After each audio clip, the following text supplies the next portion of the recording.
तो फ्रेंड्स नमस्कार दोस्तों, आज का वीडियो बहुत ही इम्पोर्टेंट वीडियो हो सकता है क्योंकि आज मैं वीडियो उस टॉपिक पे बना रहा हूँ जो सवाल बहुत टाइम से लोग पूछ रहे थे कमेंट करके या पर्सनल लेवल पे भी बहुत लोगों के क्वेश्चन आ रहे थे इस टॉपिक के ऊपर। तो आज मैं ये वीडियो में उसी टॉपिक के ऊपर बना रहा हूँ कि चलो लोगों को ये बताते हैं। तो जैसे आपने थंबनेल में पढ़ा होगा कि गोवा में अगर कोई आदमी रहता है, कोई आउटसाइडर आके रहता है या कोई टूरिस्ट आके रहता है लॉन्ग टर्म के लिए, तो उसका लिविंग ऑफ कॉस्ट क्या होगा, उसका रहने का खर्चा क्या होगा, वो कितना किराया देता है, यहाँ पे महंगाई क्या है सर, मतलब उसका रहने में खाने पीने में क्या खर्चा होता है। तो मैंने कहा इसके ऊपर एक डिटेल में वीडियो बनाऊँगा। तो कि हमारा देखो, मैं हर आदमी का अपना एक लाइफस्टाइल होता है, तो उस लाइफस्टाइल के हिसाब से हर व्यक्ति खर्चा करता है। तो क्या होता है कि जैसे मान लो कोई व्यक्ति 40 रुपये किलो के चावल खा रहा है, कोई व्यक्ति 150 रुपये किलो के भी चावल खा रहा है, और कोई व्यक्ति 20-30 रुपये किलो वाले, वो राशन वाले जो 15-20 रुपये किलो के, वो भी चावल खा रहा है। ये एक एग्जांपल है। तो आप इस हिसाब से आप किस रेशो में आते हो उस हिसाब से आप उसको प्लस माइनस कर लेना। मैं आपको अपना गोवा में रहने का खर्चा बताऊंगा इस वीडियो में कि मेरा किराया कितना जाता है और मेरा यहाँ पे रहने का, खाने का क्या खर्चा है, पेट्रोल ट्रांसपोर्टेशन का क्या खर्चा है, हम कैसे अपने पैसे बचा करके गोवा जैसे एक महंगे स्टेट में रह पा रहे हैं। तो ये सारी डिटेल वीडियो इस वीडियो में मैं डिटेल में बताऊंगा। इसके बाद एक नेक्स्ट वीडियो में मैं आपको दोस्तों ये बताऊंगा कि मैं अर्निंग कहाँ से करता हूँ। उसके बाद एक वीडियो हम बनाएंगे जो मैंने अभी पूरी लिस्ट बना ली है। मैं अभी एक साथ ही तीनों वीडियो शूट करूंगा और पार्ट में इसको मैं अपलोड करूंगा एक टॉपिक को लेके। तो उसमें कि अगर आप गोवा आना चाहते हो तो आप गोवा में क्या काम कर सकते हो, गोवा में किस तरह के ऑप्शंस हैं, गोवा के लोगों का क्या बिहेवियर रहेगा आपके साथ, आपको किन चीज़ों का ध्यान रखना चाहिए। तो ये सारी वीडियो 2-3-4 वीडियो में हम इसको कवर कर लेंगे। आज के वीडियो में हम ये बात करेंगे कि मैं अपने बारे में बताऊँगा कि मेरा गोवा में रहने का खर्चा क्या है और किन चीज़ों पर है। उन चीज़ों की अपने कॉस्ट को अपने स्टैंडर्ड के हिसाब से, अपने बजट को आप 10-15-20% 50% जो भी प्लस माइनस करना है वो कर लो, ठीक है।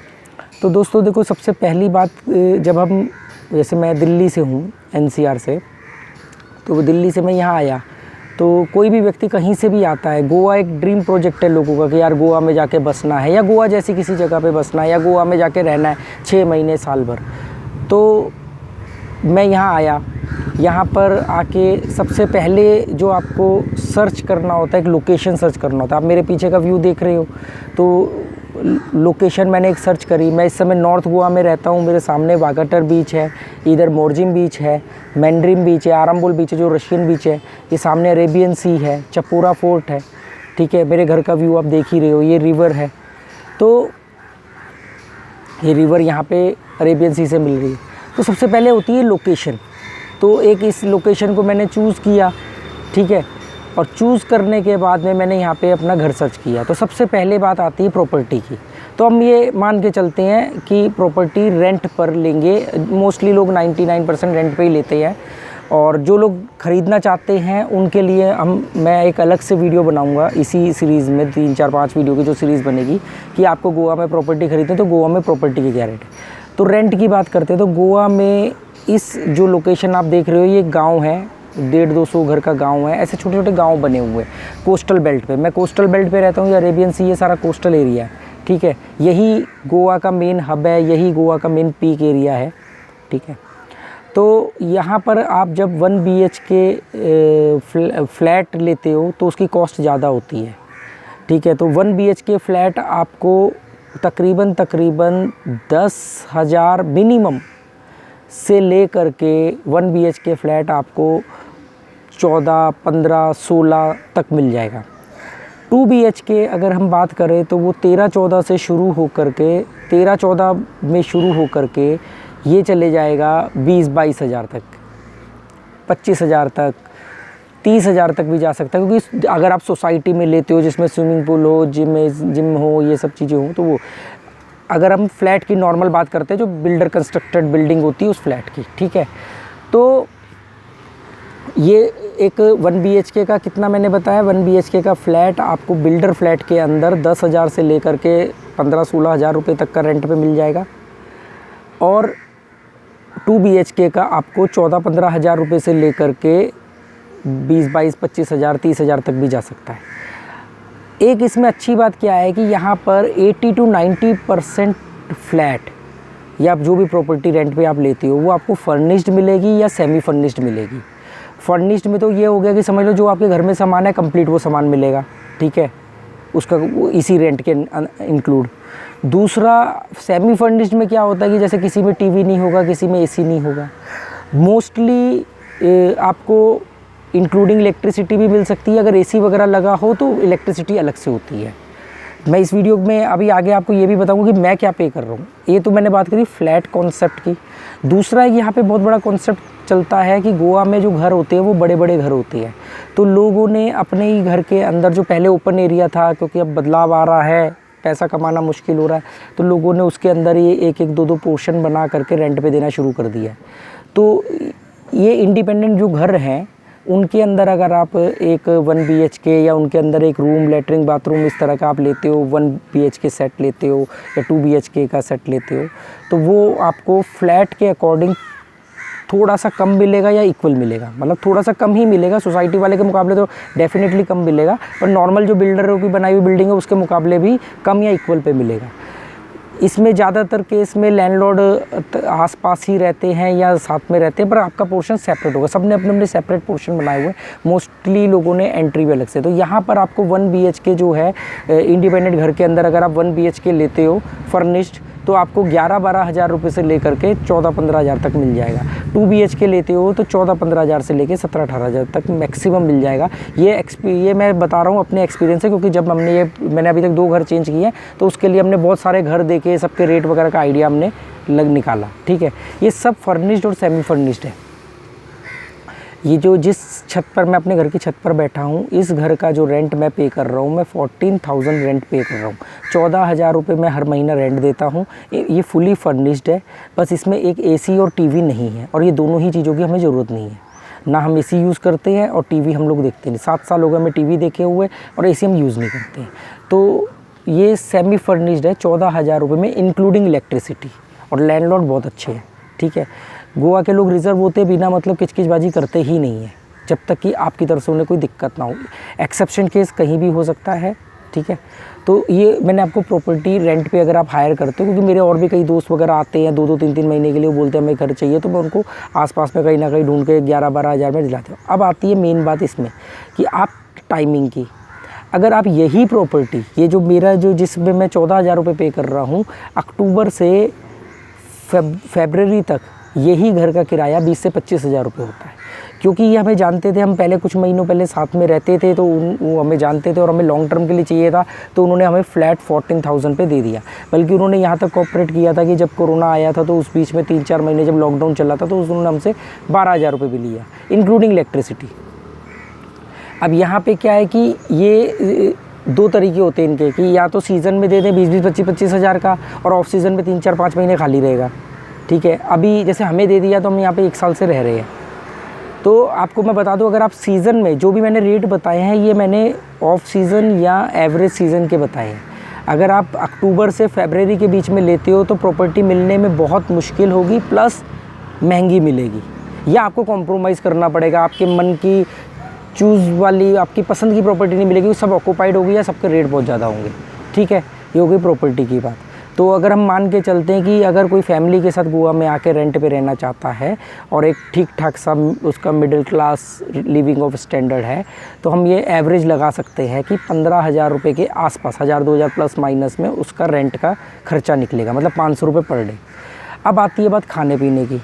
तो दोस्तों, हम लोग बिल्कुल ग्राउंड टू अर्थ हमारा लाइफस्टाइल है। हम लोग महीने में इक्का दुक्का बार ही कभी बाहर से कुछ खाते होंगे, और वो खाते क्या है, हम लोग ज़्यादा से ज़्यादा कभी कभार हो गया तो स्ट्रीट फूड, जैसे वड़ा पाव खा लिया, कभी डोसा वगैरह खा लिया, कभी वो भी बच्चों के साथ गए बाहर, तो हमारा बाहर का कोई खर्चा नहीं है। ये सब खर्चे आपके अलग से, अब वो तो हर आदमी के ऊपर है ना, कोई हर वीकेंड पे बाहर जाता है, कोई मंथली जाता है, वो उसके ऊपर डिपेंड करता है।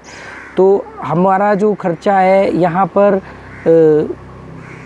आपके लिविंग ऑफ स्टैंडर्ड और आपके दूसरे मायने में बोलूँ तो चोचलों के ऊपर डिपेंड करता है कि आप सब्जियां जा कर के जो सुपर मार्केट बनी हुई है वहाँ से परचेज़ करते हो या आप सब्जी मंडी से जाके करते हो। यहाँ से 20 रुपये की, ये पीछे बस स्टैंड है, यहाँ से 20 रुपये की बस है। गोवा का सबसे बड़ा शहर है माप्सा, 12-15 किलोमीटर पे है, 12-13 किलोमीटर पे 20 रुपये में बस हमें वहाँ छोड़ देती है।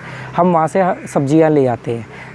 वहाँ पे उस मंडी से आप जब सब्ज़ी लेते हो तो बहुत ही सस्ती सब्ज़ी मिलती है, मतलब लगभग 50 to 60% का फ़र्क पड़ जाता है सुपर मार्केट के रेट में।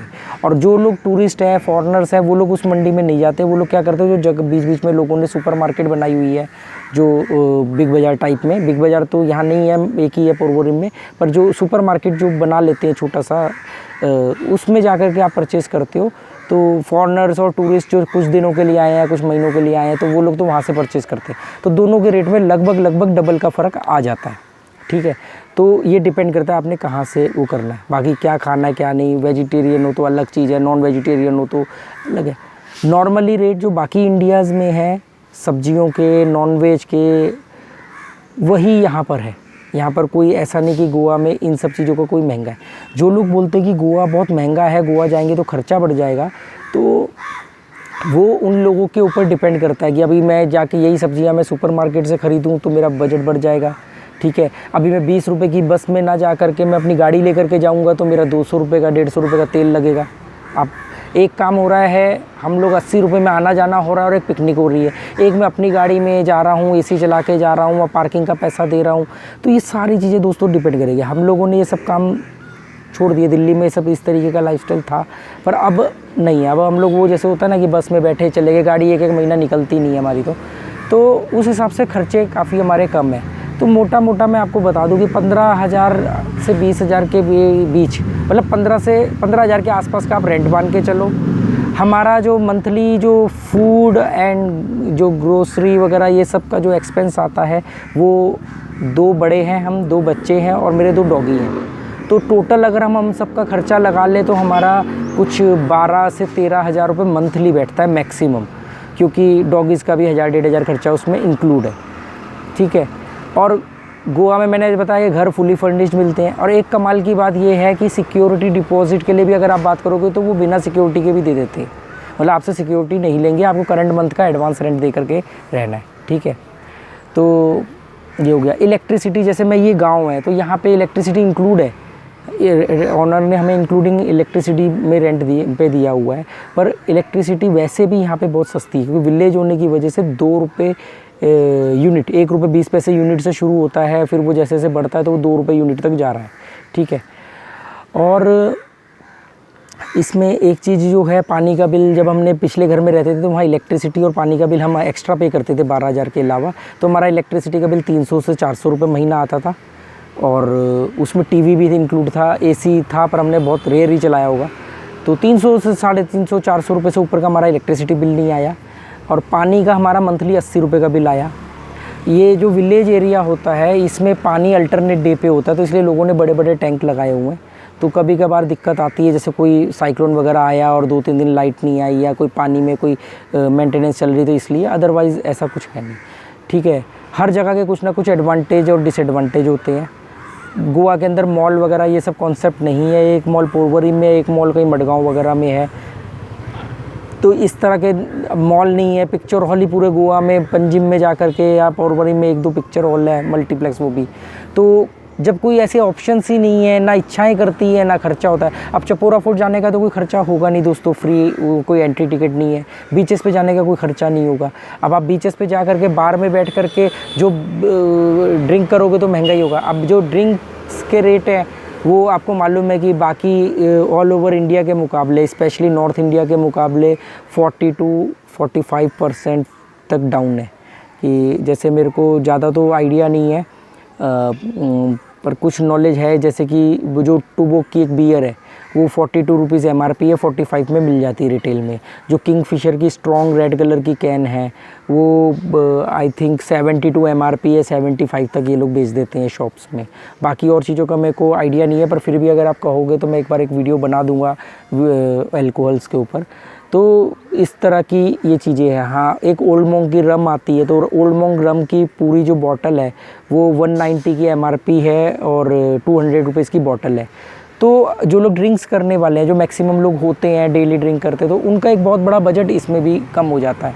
ठीक है, तो उम्मीद करता हूँ दोस्तों कि आपको इससे एक अंदाज़ा मिलेगा, क्योंकि अब मैं कंक्लूज़न ये है कि मेरा मंथली खर्चा यहाँ पर मैक्सिमम जो है वो 25,000 26,000 से ऊपर नहीं जाता है।